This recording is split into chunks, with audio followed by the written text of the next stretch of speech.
Pag ang ninanasa mo, bagay ng laman, ang nagpapanasa nun si Satanas. Kasi yung sa laman, sa Diablo yun. Sa 3:15 ng Santiago. Hindi ito ang karunungang bumababa mula sa itaas, kundi ang nauukol sa lupa, sa laman, sa Diablo. Pagka panlupa ang nasa ng tao, sa Diablo yun. Gaya ng mga pastor na ang nasa, puro panlupa.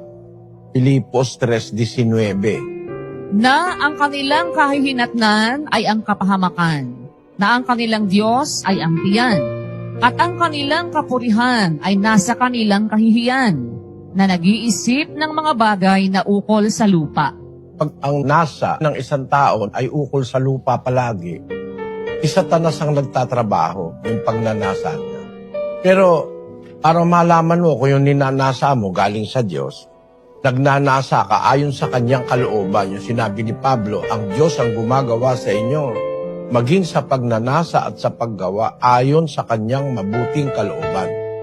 Kaya malalaman mong ang Diyos ang nagpapanasa kasi hindi mo lang ninanasa, ginagawa mo, itinutuloy mo. Ulitin mo yung talata, Sis Luz. Sapagkat Diyos ang gumagawa sa inyo, maging sa pagnanasa at sa paggawa, ayon sa kanyang mabuting kalooban. Yung pagnanasa, kasama na rin yung paggawa na ayon sa kanyang kalooban. Yun ang pagnanasa na galing sa Diyos. Pagnanasang magagawa mo. Baka nanasain mo, di mo naman magagawa. Iba na naman ang ibig sabihin nun. Kung nagnanasa ka nung bagay na hindi mo naman magagawa, lalabas, may halong iba yon. Bawa, nagnasa ka maging presidente, hindi mo naman magagawa. Nagnanasang magpuno. Magnasa ka mang magpuno, hindi mo naman kayang gawin, hindi sa Diyos galing yun. Ang galing sa Diyos, nagnasa ka at magagawa mo. Within your capacity, sa tulong ng Diyos, magagawa mo yun.